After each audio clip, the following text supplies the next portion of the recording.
안녕하세요. 데이업의 한중입니다. 오늘 서진 시스템 좀 함께 보도록 하겠습니다.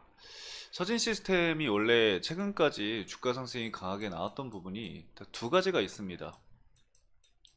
여러분들도 다들 아시겠지만 ESS와 반도체로 이제 엮이면서 꾸준히 좀 우상향을 한 모습을 보여줬습니다.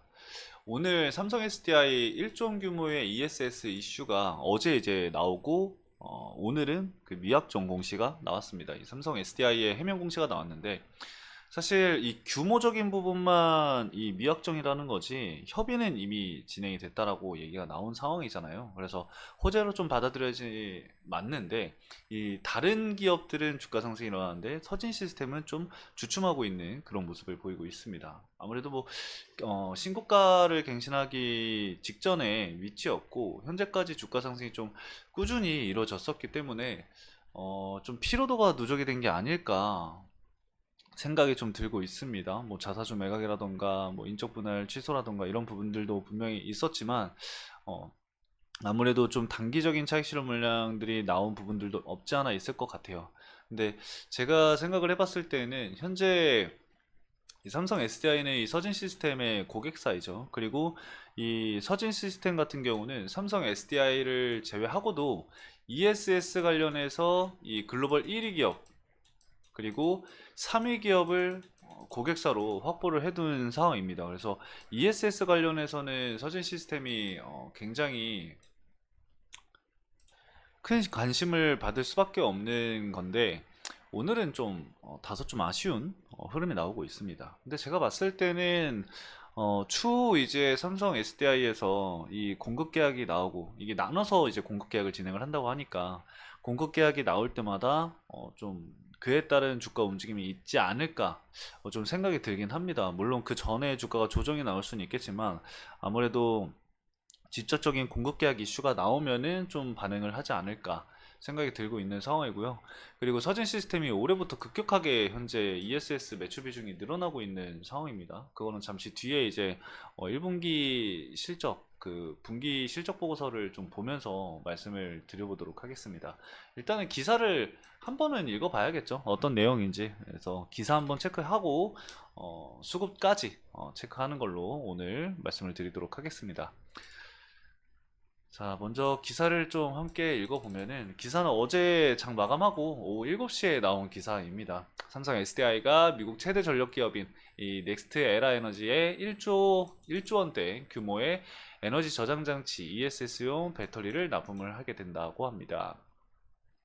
삼성 SDI는 넥스트 에라 에너지에 총 용량 6.3기가와트시의 배터리를 공급하기로 했는데 해당 공급 계약 이슈가 지난해 미국 이 북미 전체의 ESS 용량의 11.5%에 달하는 공급 규모라고 해요. 그래서 이거를 금액으로 좀 환산을 해보면은 대략적으로 1조 원 정도 될 것이다 라고 이제 얘기가 나왔는데 삼성 측에서는 이 1조 원에 대한 부분은 확정이 된 게 아니다.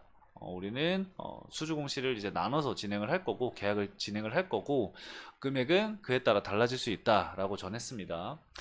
이 넥스테라 에너지에 공급하는 주력 제품은 삼성 배터리 박스 SBB죠. 이거는 이제 인터 배터리에서도 이제 발표했었던 바로 그 ESS라고 생각을 해주시면 됩니다.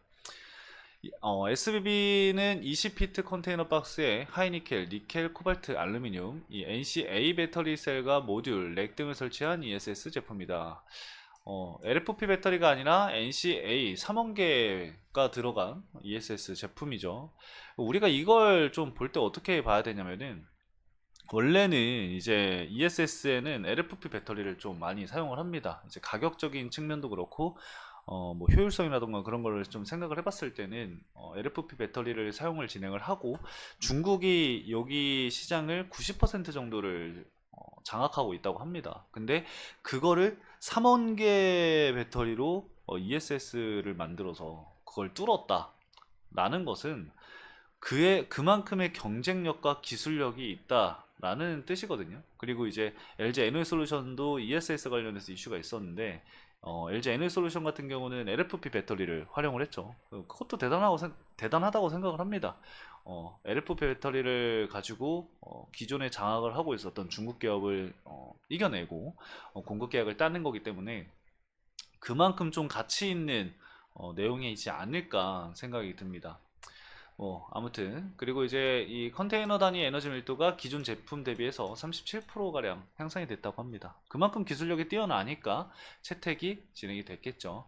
해당 제품은 지난해 말 독일에서 열린 인터배터리 유럽 2024에서 공개되기도 했다. 이렇게 얘기가 나와 있습니다.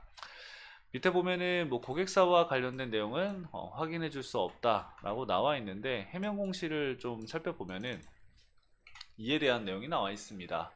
삼성 SDI는 한 언론사에 북미서 1조 잭팟 역대 최대 ESS 배터리 공급 보도에 대해서 해명 공시를 했다. 회사 측은 미국 네스트라 에너지 사와 에너지 저장 장치 ESS 장기 공급에 대해 협의를 했다며 이번 공급건은 다수의 프로젝트로 나눠 체결될 계획이다. 공급 규모는 체결되는 계약에 따라서 결정이 될 예정이라고 밝혔습니다. 결국에는 아까도 말씀을 드렸다시피 금액적인 측면에서만 이제 명확하게 정해진 게 아닌 거지. 협의는 이미 진행이 됐고 협의는 했고 다수의 프로젝트로 나눠서 진행이 될 예정이기 때문에 공급 규모에는 좀 달라질 수 있다. 이 정도로만 좀 해석을 하면 될 것 같습니다. 그렇기 때문에 우리는 앞으로 무엇을 봐야 되느냐? 이 공급 계약이 나올 때마다 좀 체크를 해봐야겠죠. 근데 뭐 공급 계약이 언제 어떻게 어느 정도의 규모를 가지고 나올지는 그건 아무도 알 수 없는 상황인 거죠. 그래서 이거는 앞으로 좀 지켜봐야 될 부분이지만 서진 시스템이 그만큼 관련성이 있다 정도로만 여러분들 알고 계시면 될 것 같고요. 서진 시스템의 그 실적적인 부분을 좀 살펴보면은 1분기 실적을 좀 보도록 할게요.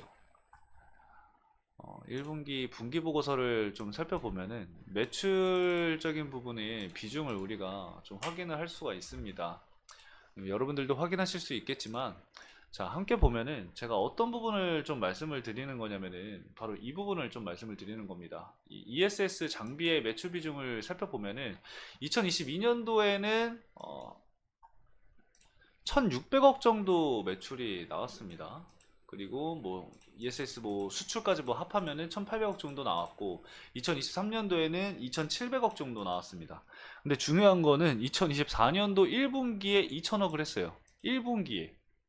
그러니까 어마어마한 매출 성장이 지금 ESS 쪽에서 일어나고 있는 상황인 겁니다. 그래서 2분기 실적이 이제 실적 시즌으로 돌입했기 때문에 앞으로 좀 지켜봐야겠지만 2분기 실적에서 과연 어느 정도 나올지가 좀 기대가 됩니다. 그리고 뭐 다른 쪽에서는 좀 확실히 매출 비중이 좀 축소하고 있는 모습이 보여지고 있긴 한데 1분기인 점을 고려한다고 한다면은 다른 사업부에서는 작년이랑 좀 엇비슷하게 매출이 발생을 하지 않을까 조심스럽게 좀 예상을 하고 있는 상황입니다. 통신 장비 쪽이랑 반도체 장비 쪽에서 이 매출 캐파가 좀 확실히 좀 줄어드는 것 같긴 해요. 그래서 뭐 ESS 쪽이 좀 대세이긴 하니까 ESS 쪽의 매출이 어느 정도 나오는지는 좀 지켜봐야 될 것 같습니다. 그리고 향후 이 ESS 시장도 2030년까지 2배 정도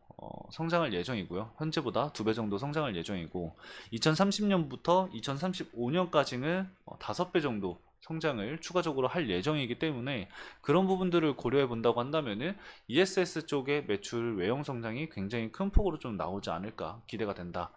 이 정도로만 여러분들 말씀을 좀 드릴 수가 있을 것 같습니다.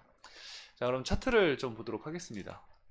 차트 보면은 오늘 이제 좀 차익 실현 물량이 나온 모습을 보이고 있죠. 신고가를 갱신을 했을 때도 좀 차익 실현 물량이 나왔었는데 오늘도 차익 실현 물량이 좀 다소 나오고 있는 상황입니다. 현재 보면은 한국투자증권 창구 쪽이랑 키움증권 창구 쪽에서 이제 매도 물량이 좀 쏟아지고 있는데 개인들의 차익 실현 물량이라고 좀 판단이 되고요. 근데 이제 과거에서부터 좀 계속해서 매수를 했었던 물량들을 체크를 해보면은 사실 한국투자증권이 6개월 기준으로 168만 주 정도가 있거든요. 근데 여기서 매도 물량이 뭐 한 7만, 순 매도 물량이 7만 주 정도 찍혔다고 하더라도 그렇게 큰 폭의 이탈이라고 생각을 하진 않습니다. 메이저 수급들의 단기적인 일부 차익 실현 물량이 나왔다고는 좀 볼 수는 있겠지만, 기존까지 매수했었던 금액을 확인을 해보면은 오늘 나오는 매도 물량은 그렇게 걱정하지 않아도 되는 물량이지 않을까 생각이 들어요. 그래서 지금 보시면은 외국인이 보유하고 있는 물량들도 꽤나 많거든요. 최근에 좀 차익 실현 물량이 나오긴 했는데 6개월 기준으로 본다고 하면은 뭐 모건 스탠리, UBS 증권, JP 모건 서울, 골드만삭스, 메릴린치 이렇게 외국계 증권사에서도 많은 물량을 좀 보유를 하고 있는 것을 확인을 할 수가 있거든요. 그래서 아직까지는 메이저 수급이 이탈이 나오진 않았다. 이렇게 좀 말씀을 드릴 수가 있을 것 같습니다. 그래서 해당 내용을 좀 참고해 주시면서 여러분들 투자하시는데 도움이 되셨길 바랍니다. 자, 오늘 간단하게 여기까지 좀 말씀을 드리면서 마치도록 하겠습니다. 해당 영상도 시청해주신 여러분들 감사합니다.